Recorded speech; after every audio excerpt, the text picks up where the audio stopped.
Olá a todos que me acompanham no terceiro CIPEC 2021. Eu irei compartilhar o trabalho Ensino de Química sobre a perspectiva intercultural, a borracha na Amazônia, das autoras Cecília Monteiro e Andréa Couto. Quando nos referimos à perspectiva intercultural, direcionamos o nosso olhar para a escola, a fim de entender qual é a educação que ela proporciona aos brasileiros. A Constituição Federal, no seu artigo 205, garante que a educação deve ser para todos. No entanto, se olharmos para a escola, observamos que ela ainda invisibiliza os conhecimentos tradicionais provenientes da sociodiversidade fortemente presente na região, no território brasileiro. Na Amazônia, onde diversos povos nativos habitam, é possível perceber que a educação institucionalizada se distancia muito dessa educação para todos. Isso nos leva a problematizar qual é a função da escola na atual sociedade amazônica e por que, diante de um universo tão diverso, os saberes por ela produzidos acabam sendo excluídos. Essa é uma discussão que deve ser debatida dentro da academia e que vem acontecendo desde a década de 90 e se intensificando nos últimos anos. Isso, historicamente, foi registrado quando a revista Science Education, uma revista internacionalmente conhecida, abre uma sessão em 2006 para publicar trabalhos sobre estudos culturais para o ensino de ciências. E a discussão era gira em torno de promover uma educação que rompa com essa fronteira cultural imaginária estabelecida ao longo de muitos anos, a fim de diminuir os conflitos cognitivos entre pessoas que não se identificam com aquela escola por não se ver naquele ambiente social, uma vez que a sua identidade é negada. Entende-se que, para haver uma inclusão de todos e uma educação para todos, é necessário promover na escola uma educação culturalmente responsável.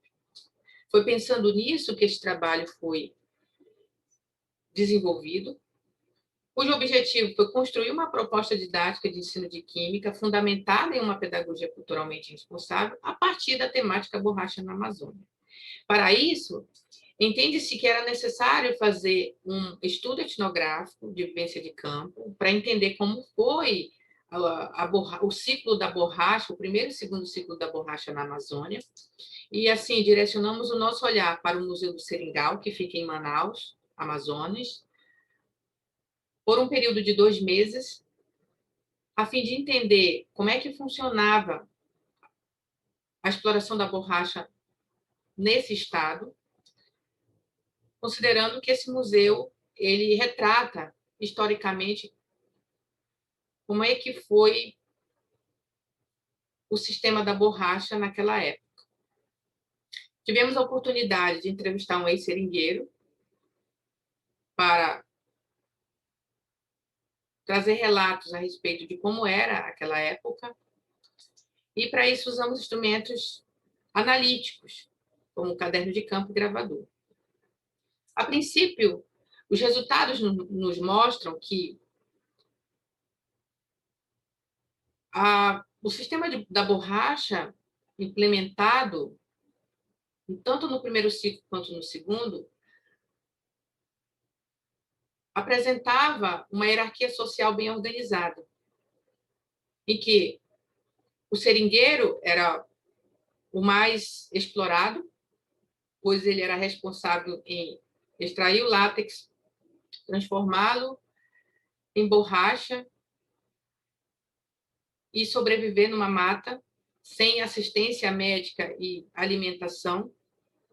E do outro lado tinha um coronel que usufruía de todas as riquezas provenientes da venda da borracha, uma vez que ele negociava com os europeus a borracha da Amazônia. Esse sistema hierárquico contribuiu para movimentar o sistema econômico do Estado, a fim de beneficiar as pessoas que estavam vindo de fora, como os europeus e os brasileiros, que não eram daquele lugar,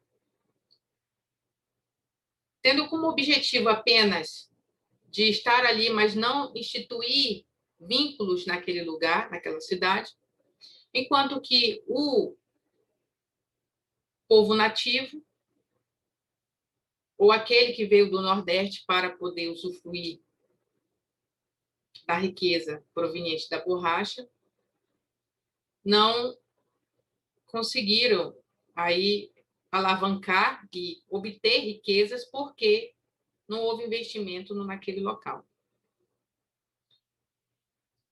O entendimento do sistema hierárquico social e também do movimento econômico possibilita conduzir uma aula de química multidimensional por meio do professor de química. Os relatos do seringueiro nos mostram que ele era o que desenvolvia o conhecimento tradicional, tanto em relação ao látex, para que ele não coagulasse, para extrair o melhor da planta, da árvore, porque ela tinha como produzir mais. Então, eles desenvolviam técnicas e conhecimentos sobre isso. E também de sobrevivência, porque eles tinham que ficar na mata por meses e precisavam aprender a pescar e a caçar e a plantar. Então, identificamos conhecimentos fenomenológicos, sustentáveis e cosmológicos que nos ajudam a pensar sobre uma proposta de sequência didática no ensino da química. E quando buscamos pensar nisso,